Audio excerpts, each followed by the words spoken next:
Dans cette vidéo, on va voir qu'un tableau de variation peut vous permettre d'obtenir des informations en termes de comparaison d'images. Donc, par exemple, f de 0, ça fait moins 4, f de 3, ça fait 5. Là, vous pouvez affirmer que f de 3 est supérieur à f de 1, f de 0. Bon, maintenant, si je vous dis f de 1 et f de 2. Si vous aviez une courbe précise sur la courbe, vous pourriez lire f de 1 et f de 2 et tout de suite dire f de 1, son image c'est 4, f de 2 c'est 5, donc c'est plus grand. Ici, vous n'avez pas d'information. Ce que vous pouvez voir, c'est que 1 se situe à peu près par là, 2 se situe à peu près par là. Bon, maintenant, 1, je vois que son image va être par ici, 2, il va être par ici. Les points que j'ai faits sur ce tableau sont purement symboliques. Ça ne veut en rien dire. Je sais que l'image de 1 est entre moins 4 et 5. Ça ne veut pas dire que c'est 4,1. Ça ne veut pas dire que c'est 4,2. Ça pourrait très bien être 4,9. Ce n'est que symbolique.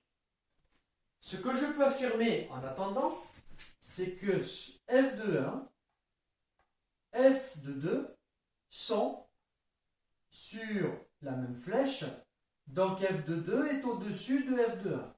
Ça, je peux l'affirmer. Alors maintenant, admettons que je prenne notre valeur 5, qui est vers là. Bien. Donc là, si je veux comparer f de 2 avec f de 5, intuitivement, je vais me dire, oui, lui, il est plus haut que celui-là. Donc, c'est supérieur.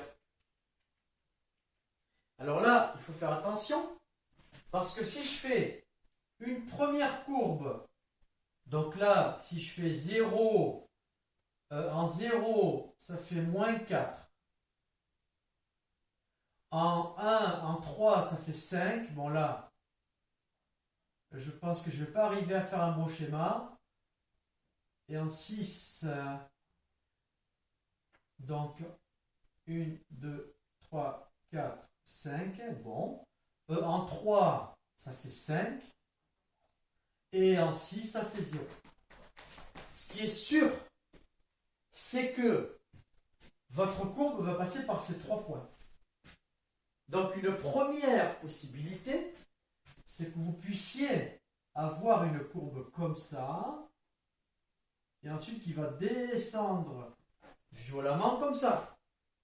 Et là, on pourrait dire que f de 2 est plus grand que f de 5. Maintenant, vous pouvez très bien obtenir une deuxième courbe qui serait comme ça, voilà, et qui descendrait de manière plus arrondi.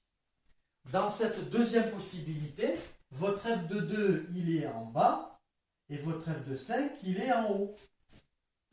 Donc, en fait, il y a des moments, si les points sont sur deux flèches différentes, ça dépendra du type de courbe que vous aurez fait.